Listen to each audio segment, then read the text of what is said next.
Sebelum menonton, jangan lupa like, subscribe, dan tekan tombol lonceng. Komitmen Duta Besar RI untuk Republik Rakyat Tiongkok Jauhari Oratmangun dalam mempromosikan produk Indonesia di dunia kembali dibuktikan.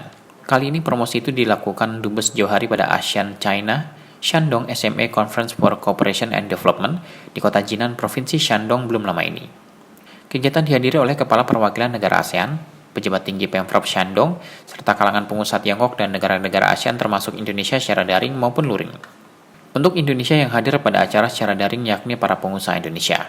Pengusaha-pengusaha Indonesia tersebut ikut ambil bagian di sesi bisnis matching yang dibagi dalam sektor pendidikan, pariwisata, mesin, makanan, serta perdagangan dan investasi.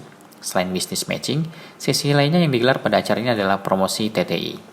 Dalam sambutan pada opening ceremony, Dubes Jauhari yang menyampaikan perkembangan dan potensi kerjasama ekonomi Indonesia-Tiongkok khususnya di sektor UKM, juga pentingnya peningkatan kerjasama digitalisasi UKM untuk mendorong percepatan pemulihan ekonomi global di masa maupun pasca pandemi. This time we are concentrate more on the food products coming from Indonesia because we would like to introduce the taste of Indonesia. We have some bird nest, we have some coffee, and then we have other products as well. Other point is we would like to introduce the culture of Indonesia as well, as represented by the dancers here.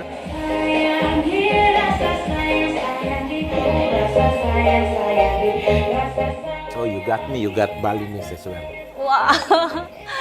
Wow, their clothing and their makeup very beautiful. In general, we would like to introduce to you the beauty of Indonesia, wonderful Indonesia. We're able, in fact, to synergize the Belt and Road Initiative by your President, President Xi Jinping, and Global Maritime Forum, initiated by my President, President Joko Widodo. Back in the 2018, we agreed upon 4 economic corridors to be established within the context of the Synergy, BRI, and GMF. North Sumatra is located in the island of Sumatra. This is the hub for ASEAN. North Kalimantan, it's located in the island of Kalimantan. North Sulawesi, this is the hub for the Pacific. And of course, Bali. Bali for tourism, for innovative and technology hub. So far, the project is running quite well. A lot of products coming from Chongqing already entered the market of Indonesia. Car products, car part, etc. And now we would like to see as well that Indonesian product coming to Chongqing. Yeah. That's the reason why we are participating at the fair this year. The volume of trade between Chongqing and Indonesia is already over 1 billion. A lot of room of cooperation could be accelerated after this fair. Connectivity is very important because connectivity will become the prime mover of the economic cooperation. So with the connectivity that's already established between Chongqing and ASEAN countries to include Indonesia, we would like to see that more and more economic cooperation could be accelerated, in particular trade. Okay. I think one is the waste management, green economy. This is the thing that we would like to establish a better cooperation as well because you are quite successful as well in pursuing the sustainable development goals, in particular green economy. Yeah. And number 2 is people-to-people education sector because education sector will strengthen, will become a strong foundation for cooperation between Chongqing and West Java or Jawa Barat. The process is going very fast now, because we would like to see as well that we will get the benefit out of RCEP, or you call it RCEP. RCEP consists of almost 30% of the global trade, Yes.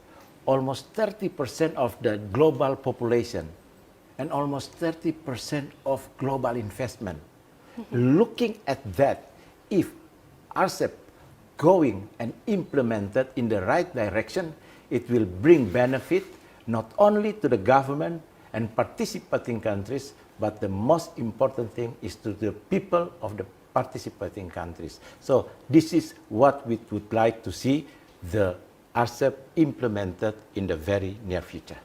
I think people can have different views on that, but judging, as already mentioned to you, this is the economic agreement between 15 participating countries. So let's stay on that.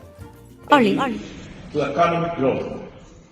In 2019, almost 65 million SMEs were contributing 60.3% to Indonesia's total GDP. And by the end of 2025, SMEs' contribution to Indonesia's GDP is projected to reach 65%. The COVID-19 has brought the world's impact on the global economy and hit ASEAN's economy hard. It has caused more than 30 million people in ASEAN to become unemployment, but it has also caused a severe shock to SMEs in almost all sectors. During the pandemic, SMEs have been hit with cash flow issues, marketing difficulty, and supply chain disruption. In 2020, Atas Perdagangan memaparkan lebih lanjut potensi peningkatan kerjasama kedua negara dalam sesi promosi TTI.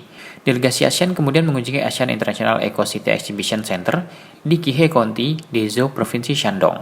Pemda Dezhou berharap kerjasama dengan ASEAN sebagai mitra dagang terbesar Provinsi Shandong dapat membuka kesempatan lebih besar untuk pasar ASEAN di wilayah Timur Tiongkok dan sebaliknya. ASEAN merupakan mitra dagang terbesar Provinsi Shandong. Pada tahun 2020, impor dan ekspor Provinsi Shandong ke ASEAN mencapai nilai 4,79 miliar dolar AS. Ini meningkat 24,4% atau menyumbang 13,7% dari total nilai ekspor dan impor Provinsi Shandong pada 2020. Kerjasama Provinsi Shandong dengan Indonesia telah dimulai sejak 2002. Ini terjalin saat kunjungan pemerintah Provinsi Jawa Timur ke Shandong. Tim Eljan Media melaporkan.